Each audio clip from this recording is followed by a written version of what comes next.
उस्मान के साथ और आप देख रहे हैं YouTube channel Usman Alvi TV.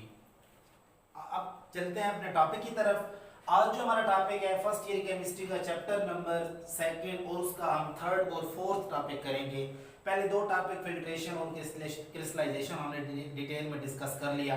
आज हमारा टॉपिक है सब्लिमेशन और सॉल्वेंट एक्सट्रैक्शन। सबसे पहले बात करते हैं सब्लिमेशन के हवाले से। तो डियर स्टूडेंट, जैसे कि चैप्टर के स्टार्ट पे मैंने आपको बताया था कि ये वाला जो पूरा चैप्टर है, ये पूरे का पूरा चैप्टर, इसमें सारी सेपरेशन टेक्निक्स हैं।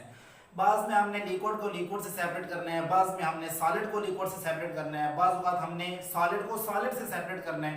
तो कोई भी यानी फेज है उसको दूसरे फेज से सेपरेट करना है। तो ये 5 टेक्निक्स उनके लिए हम यूज करते हैं।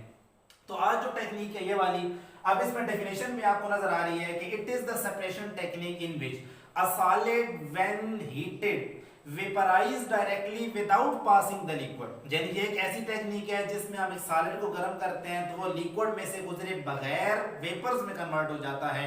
इसको नाम दिया जाता है सब्लिमेशन का। अब ये टर्म्स, ये वाला जो टेक्निक है, ये कब यूज की जाती है, कहाँ यूज की जाती है और क्यों यूज की जाती है। सब्लिमेशन वहां यूज की जाती है जहां पर हमने एक सॉलिड को सॉलिड से सेपरेट करना हो। उन दोनों सॉलिड्स में एक सॉलिड की ये कैरेक्टरिस्टिक हो कि वो सब्लिमेशन की प्रॉपर्टी रखता है, यानी डायरेक्ट गर्म करने पर, हीट करने पर वेपराइज हो सके, जबकि दूसरे में ये कैरेक्टरिस्टिक ना हो। उस वक्त हम इन दोनों को गर्म करेंगे, हीट अप करेंगे, तो जो वेपराइज हो जाएगा लिक्विड में से गुजरे बगैर, उसको हम कन्वर्ट कर लेंगे, दोबारा कंडेंस करके लिक्विड में या सॉलिड फेज में दोबारा हम चेंज कर सकते हैं। इस तरीके से यानी इन दोनों जो सब्सटेंसेस हैं इनको हम अलग कर सकते हैं, दोनों कंपोनेंट्स को। तो मोस्ट जो एग्जांपल्स यूज की जाती हैं, जो मेथड यूज की जाते हैं इनमें जो सब्लिमेशन के लिए, वो है अमोनियम क्लोराइड। अब ये केमिकल है, फार्मूला होता है इसका NH4Cl, अमोनियम क्लोराइड।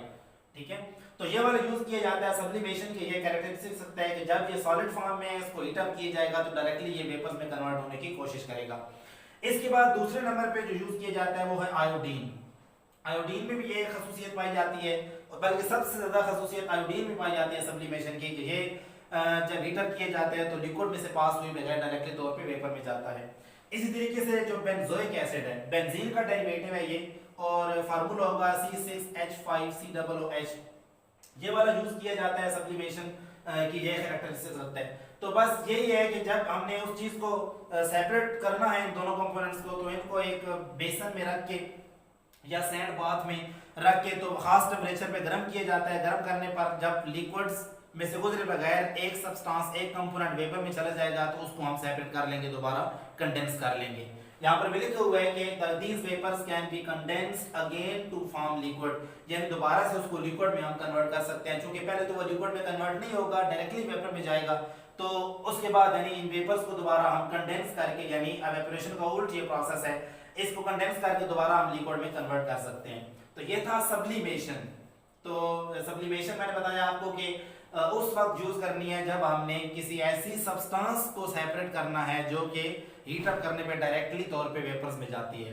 इसके बाद जो हमारी 4th टेक्निक है ये है सॉल्वेंट एक्सट्रैक्शन, और केमिस्ट्री के अंदर ये टेक्निक भी बहुत ज्यादा इंपॉर्टेंस रखती है।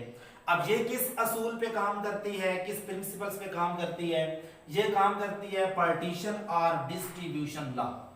एक तो ये बात। दूसरा ये है कि सॉल्वेंट एक्सट्रैक्शन में सबसे बुनियादी तौर पे जो किरदार अदा करेगा वो सॉल्वेंट अदा करेगा। यानी जो हम एक सॉल्यूशन में से मुख्तलिफ कंपोनेंट को सेपरेट करने के लिए जो सॉल्वेंट यूज करेंगे, उस सॉल्वेंट पे डिपेंड करता है कि वो कितना उसकी क्या कैरेक्टरिस्टिक्स हैं। अगर उसकी कैरेक्टरिस्टिक्स बहुत अच्छी होंगी तो सॉल्वेंट एक्सट्रैक्शन भी बहुत अच्छी होगी।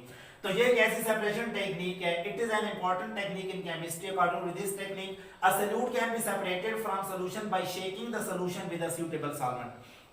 यानी हमने सॉल्वेंट यूज करना है उस सॉल्यूशन में, तो अब चूंकि वो सॉल्वेंट इस कैरेक्टरिस्टिक का हामिल होना चाहिए कि उन दोनों कंपोनेंट में से एक कंपोनेंट को अपने साथ मिलाए, इस टेक्निक की मदद से हम उसको अलग कर सकते हैं।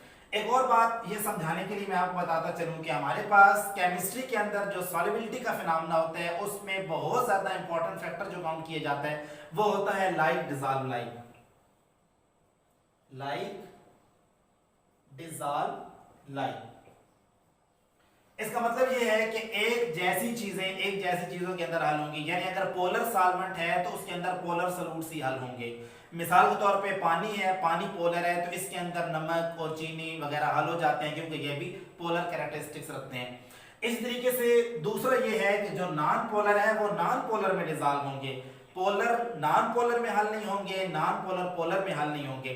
अब जो नॉन पोलर है, जिस तरह मैं आपको एग्जांपल दूं कि बेंजीन जो है ये नॉन पोलर कैरेक्टरिस्टिक रखता है, जबकि ईथर या ईस्टर ये भी दोनों नॉन पोलर हैं, तो ये दोनों आपस में अच्छी तरह से मिक्स होकर होमोजेनियस मिक्सचर बना सकते हैं। तो अब यहाँ पर हमने ये टेक्निक तभी यूज करनी है कि जब हमारे पास सोल्यूशन के अंदर हमने ऐसे दो कंपोनेंट हैं कि जब हम सॉल्वेंट यूज करें तो वो सॉल्वेंट उन दोनों में से उसी चीज को अपने साथ मिलाए जो कि हम सेपरेट करना चाहते हैं। तो अब इसके बाद पार्टीशन या डिस्ट्रीब्यूशन लॉ क्या है? This law state that a solute distribute itself between two invisible liquid in a constant ratio of concentration. अब देखें, जब हम सॉल्यूट को उस सॉल्यूशन के अंदर डालेंगे तो वो अपनी कंसंट्रेशन चेंज नहीं करेगा, और हमने उसको डालना भी इस तरीकेकार से है कि वो हर तरफ एक जैसी कंपोजिशन के साथ जाए और हर तरफ उसकी कंसंट्रेशन भी एक जैसे रहे, ताकि अब चूंकि हमारे पास जो सॉल्यूशन होगा एक्चुअली वो एक होमोजेनियस मिक्सचर होगा।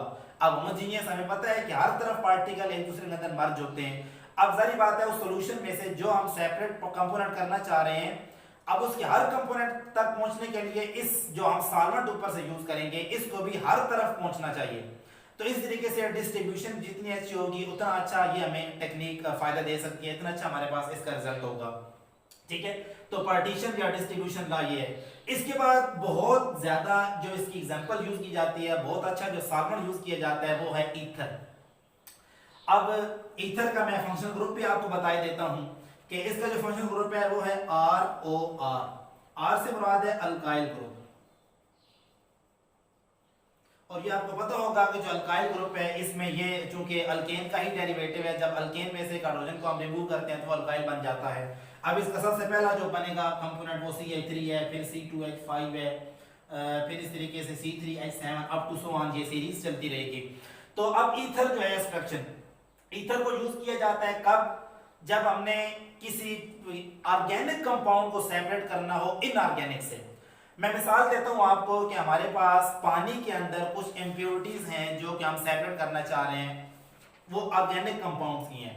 अब चूंकि ये हमारे पास ईथर भी ऑर्गेनिक कंपाउंड है, वो जो पानी के अंदर सब्सटेंस मौजूद है जिसे हम सेपरेट करना चाहते हैं वो भी ऑर्गेनिक कंपाउंड है, जबकि पानी इनऑर्गेनिक है। पानी जो है वो पोलर है जबकि दूसरी चीज नॉन पोलर है, ये भी नॉन पोलर है। अब जब इसको हम शेक करवाएंगे उस सॉल्यूशन में जब इसको हम डिसॉल्व करेंगे, इसकी ये कैरेक्टरिस्टिक्स होगी कि इसने नॉन पोलर को ही अपने साथ मिलाना है, ये पोलर के साथ रिएक्ट नहीं करेगा।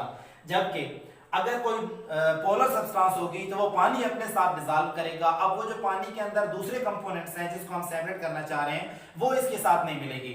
अब होगा क्या कि जब हम ईथर को पानी के उस सॉल्यूशन के अंदर डालेंगे जिसमें से हम वो सेपरेशन करना चाह रहे हैं पार्टिकल्स की, तो ये ईथर जब जाएगी उस सॉल्यूशन के अंदर तो जो ऑर्गेनिक कंपाउंड होगा उसके साथ मिलाएगी और मिला के ऊपर या नीचे एक अलग तह बना देगी।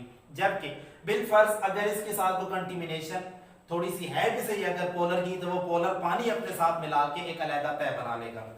अब उसके बाद हमने क्या करना है कि चूंकि इन दोनों की अलग लेयर्स बन जाएंगे, इन दोनों को हम कर लेंगे सेपरेट करने के बाद अब चूंकि हमारे पास जो हमारा डिजायर्ड कंपोनेंट था जिसको हम सेपरेट करना चाह रहे थे, अब वो सेपरेट अभी तक नहीं है बल्कि वो ईथर के साथ मिला हुआ है, ईथर के साथ वो होमोजेनियस मिक्सचर उसने बनाया हुआ है।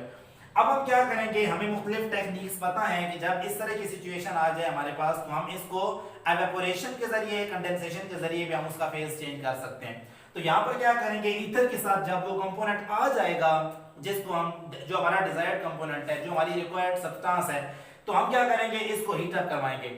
अब चूंकि मुख्तलिफ जो ऑर्गेनिक कंपाउंड्स हैं उनके मुख्तलिफ बॉइलिंग पॉइंट्स हैं, हम पेट्रोलियम की फ्रैक्शनल डिस्टिलेशन भी इसी बुनियाद पे करते हैं कि बॉइलिंग पॉइंट डिफरेंस की बुनियाद पे मुख्तलिफ बहुत ज्यादा कंपोनेंट्स को हम सेपरेट करते हैं। Diesel, gasoline, asphalt, petroleum, residual oil, बहुत सारी चीजें हम सिर्फ एक बॉइलिंग पॉइंट डिफरेंस की बुनियाद पर सेपरेट करते हैं। तो यहाँ पर भी हमने ऐसे ही करना है कि इस सोल्यूशन को या इस मिक्सचर को हमने हीट अप करवाना है। जिस भी कंपोनेंट का बॉइलिंग पॉइंट आ जाएगा तो उसके वेपर्स बनना शुरू हो जाएंगे। हम इन वेपर्स को अलग-अलग स्टोर कर लेंगे और इन दोनों को दोबारा से फिर अगर कंडेंसेशन का फिनोमेना करवाएंगे तो वो दोबारा हम उनको लिक्विड में कन्वर्ट कर सकते हैं। तो ये हमारा चौथा टेक्निक थी, चौथी टेक्निक हमारी इस केमिस्ट्री के अंदर सेपरेशन टेक्निक। ये सूटेबल उस वक्त है जब हमारे पास दोनों कंपोनेंट्स लिक्विड में हों, यानी लिक्विड को ही लिक्विड से हमने सेपरेट करना था। लेकिन शर्त ये है कि उस लिक्विड के अंदर डिफरेंट कैरेक्टरिस्टिक्स हों, मतलब कि एक ऑर्गेनिक हो दूसरी इनऑर्गेनिक। हम उस हिसाब से फिर ऊपर सॉल्वेंट डालते हैं। अगर ऑर्गेनिक सब्सटेंस को हम सेपरेट करना चाह रहे हैं तो फिर ऑर्गेनिक सॉल्वेंट ही डालेंगे। तो ये चौथी टेक्निक थी जिसमें हमने लिक्विड को लिक्विड से सेपरेट करने के लिए हमने सॉल्वेंट को यूज करना है। फिर मैं बताता चलूं आपको कि हमारे पास जो सॉल्वेंट हमने यूज करना है वो कंसंट्रेटेड होना चाहिए। अगर हमारे पास सॉल्वेंट डाइल्यूट होगा, डाइल्यूट का मतलब यह है कि उसमें पहले से ही कंटीमिनेशन है इम्प्योरिटीज की, या वो डाइल्यूट है, उसमें पानी की कंसंट्रेशन ज्यादा है, तो फिर वो अपना काम सही तरीके से नहीं करेगा। जितना अच्छा हमारे पास ये सॉल्वेंट होगा उतनी अच्छी तरीके से हमारी वो सेपरेशन होगी। तो स्टूडेंट्स आज हमने ये दोनों टॉपिक डिस्कस कर लिए। नेक्स्ट हमारा टॉपिक होगा पेपर क्रोमेटोग्राफी और पार्टीशन क्रोमेटोग्राफी। तो इसके अलावा मैं आपको बताता चलूँ कि अगर आप मैथ के नोट्स और कंप्यूटर के नोट्स हासिल करना चाहते हैं तो डिस्क्रिप्शन में लिंक मौजूद है शफीक अमान टीवी के नाम से, उस चैनल को सब्सक्राइब भी करें, उसको देखें अगर आप वीडियोस हासिल करना चाहते हैं। नेक्स्ट वीडियो में नेक्स्ट टॉपिक के साथ हाजिर होंगे।